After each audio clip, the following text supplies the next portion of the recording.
What's going on, guys? It's been a while since I've vlogged, and I thought, you know what?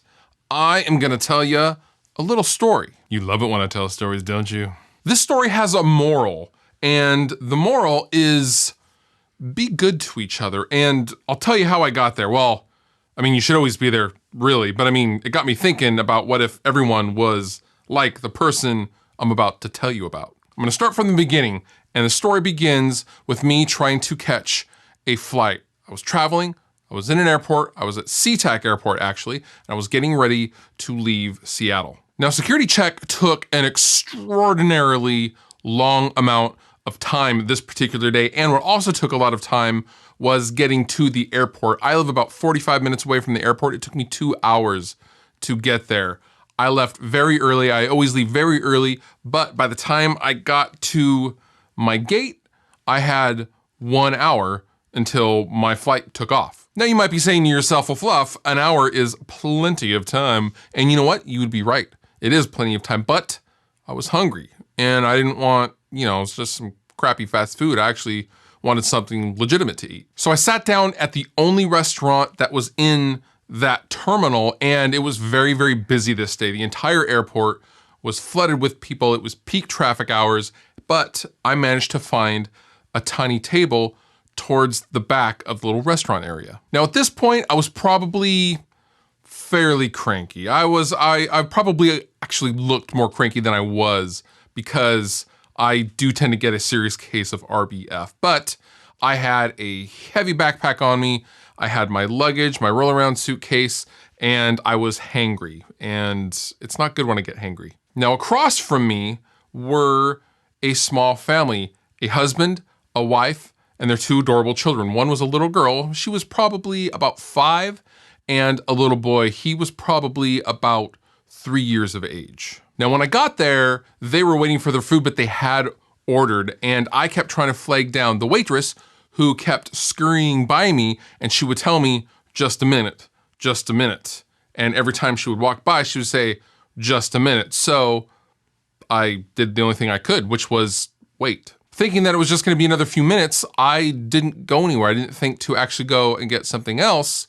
I just patiently waited. I was trying to be patient. I was trying to just be good and not let my hangriness get the best of me. So by the time 35 minutes passes, she comes to take my order. And before I can even get a word out, she says, just to let you know, we're really busy and it will be about 45 minutes to get food.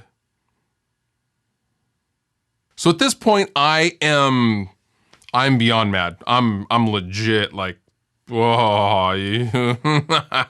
By this time, the family across from me had just gotten their food. They noticed how mad I was, and they heard the waitress tell me that it was gonna be another 45 minutes to get my food because they knew how long I had been sitting there. And the wife looked at me and I got up and went, well, I guess that's it for me today. And I walked off, and I didn't think anything more of it. What I ended up doing was walking around the terminal for about 10 minutes before deciding to stand in the extremely long line of Starbucks before eventually giving up. But what happened in the line of Starbucks, now keep in mind this is 10 minutes later, that lady that was across from me, the wife and the mother of the 2 children, comes running up to me, and I see her running towards me.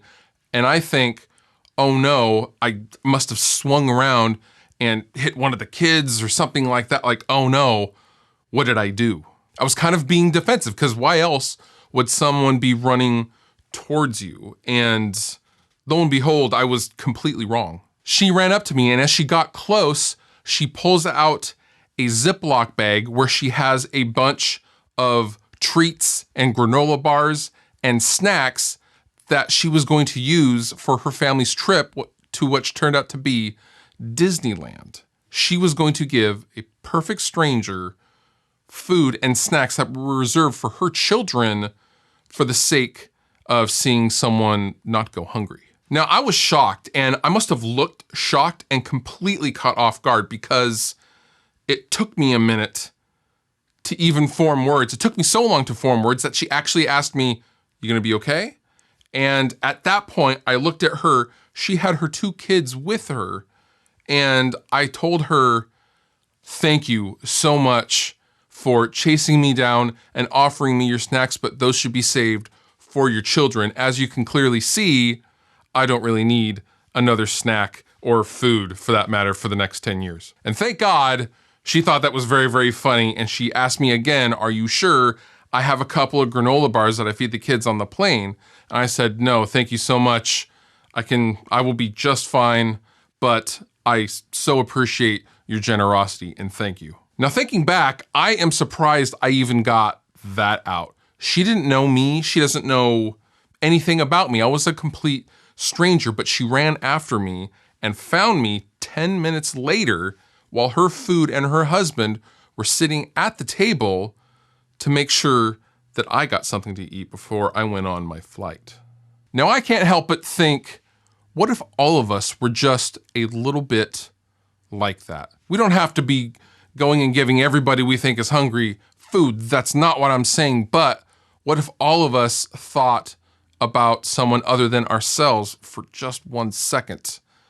The world would probably be a very different place, and Firefly wouldn't have been canceled. There's been a lot of negativity going on the internet and in the world, and I think it's important to remember that this time of year is about giving and about being good to each other. And I hope you all can take away from that story that happened to me and maybe treat someone else with just a little bit more respect and care that they deserve, even for just one moment. You've been wonderful. I have been Fluff. Thank you so much for watching, and I'll see you next time.